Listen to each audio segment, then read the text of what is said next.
sa bungad mga ka-farmlet. And kung papansin nyo, may mga puno ng nyog. And ayan, so nakakatawa kasi halos hitik siya mabunga. Ayan, so ito yung creek niya mga ka-farmlet.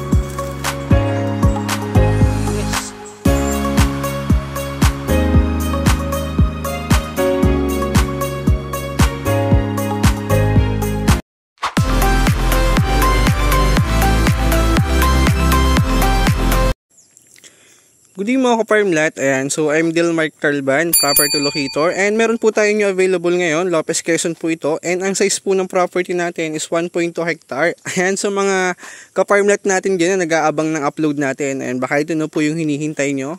So 1.2 hectare po ito along the road. So from sa provincial road mga ka-farmlet, nag-drive lang tayo na at least 5 minutes. And going to town proper naman po is may distance lang ito na 10 to 15 minutes going to town proper po ng Lopez.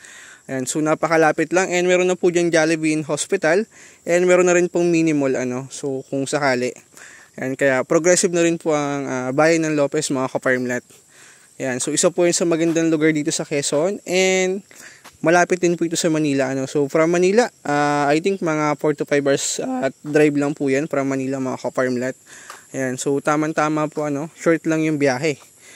Ayan, so yun mga ka-farmlet, may frontage po ito na almost 100 meters from dyan sa may tao na yan. So abot dun sa dulo pa doon so almost 100 meters po yung frontage ito sa Alsada. So sa ngayon 1 lane lang itong mga ka-farmlet, pero maliit naman na yung portion na 1 lane niya sa unahan naman po nito is fully developed na 2 lane na mga ka-farmlet, and 6 meters po ang lapad niyan. So standard ito lang yung 1 lane pa lang sa ngayon, pero 2 lane na po niyan sa unahan going sa provincial road palabas ng national highway mga ka-farmlet. Ayan, so may aksa kuryente mga ka-farmlet. Ayan, may electricity na rin po sa area. And sa source of water naman, pwede po tayong mag-deep well. And ang good thing dyan, may sapa po sa property, kaya mababaw lang level ng tubig. And pwede ka po mag-alaga ng livestock. At the same time, pwede ka rin magtanim ng fruit bearings kasi nga may source of water.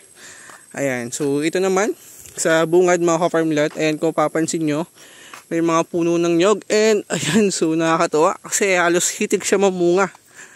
Ayan, unlike sa mga other farm ko na narating na madalang yung bunga niya and payat yung puno ng nyog. So dito matataba ang puno ng nyog. So ibig sabihin yan, maganda po ang lupa dito ka-farmlet. Ayan, so malalaki yung puno ng nyog. And ayan, hitik siya mamunga. Ayan ko papansin nyo. Halos puno po yan ng bunga. So 1, 2, 3, 4, 5, 6, 7, 8, 8, siyam na puso po ng nyog. Ayan, so hitik mamunga mga ka-farmlet. So nakakatawa po ang nyug dito. Ayan, so sa ngayon, meron po ito na I think mga 50 to 70 kapuno na lang ng nyog. Sa ngayon, inamumunga naman ng mga ka-farmlet. Ayan. So panalo din to kung naghahanap ka ng farm na malapit sa Manila. At the same time, along the road, ayan, pagbaba mo ng sasakyan mo is property na po. So yung structure ng lupa niya, medyo slight hilly po ito pababa from dito sa Barangay Road. Hindi lang natin medyo ma-view kasi halos masukal po yung area. So rason po yan kaya binebenta kasi hindi na maasikaso ng mayari. Kaya kung mapapansin nyo, medyo masukal na rin po talaga. Pero dito, malatanaw naman po natin na ayan. So pantay naman po sa baba. Kasi kung mapapansin nyo, slight hilly pababa and pantay naman po yung mga puno niya. Ayan, so ibig sabihin, pantayin po yun sa baba. Ayan. So ayan, may mga puno pa ng nyug sa mismong baba niya. Ito yung portion na medyo hilly po from dun sa kalsada pababa. So pasama nga ako dun sa sa mismong baba. Parating ba natin yung sapa nito? Ayan.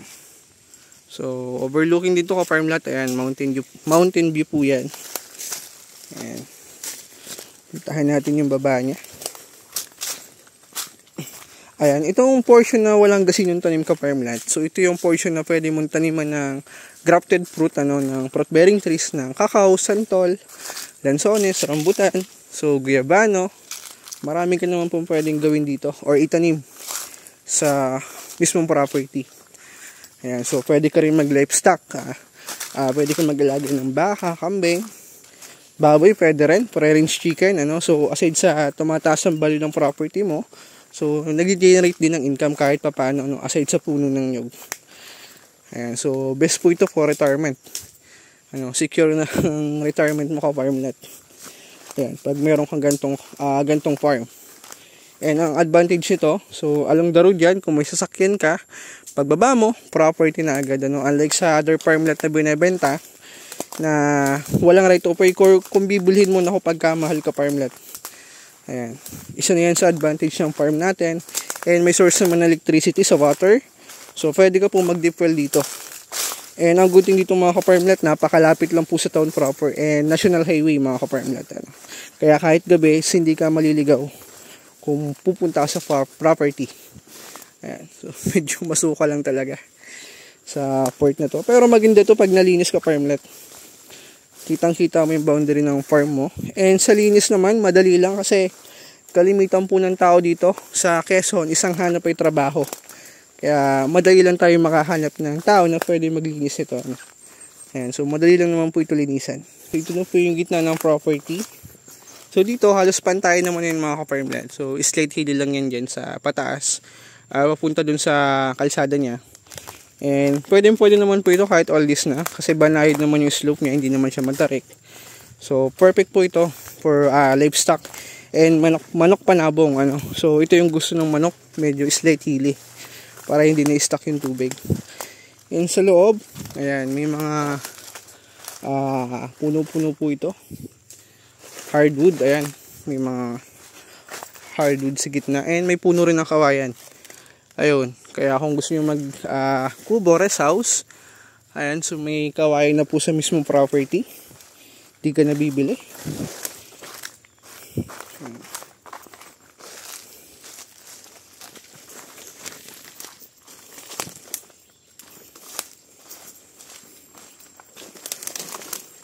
Puno rin ang anahaw. Ito kawayan. Ito kawayan dito ka-farmlet. Ayan, so pag dilinis natin to, ito lang yung iiwan natin. Ayan, kawayan. So maganda to pag nalinis ka farmlet. Ayan, so ito lang yung mga linisin talaga. Hindi yan naasikaso ng mayari. So ang good thing naman dito, malawak yung portion na pwede mong taniman kung anong gusto mong itanim. Aside sa puno ng nyog, so yun nga yung nabanggit ko kanina, pwede kang magtanim din ng mga grafted na fruit bearing trees na namumunga. Ano na pwede mo ring ibenta kung sakali para for retirement na rin, ano. So every harvest may income yung property aside sa puno ng nyog. Ayan, so ito naman po halos pantay na yung baba niya. Ayan, so banayad na pantay na to mga ka-farmlet. Maganda to pag nalinis.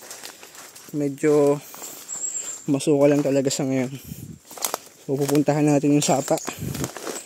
Check natin kung maganda ba yung sapa niya.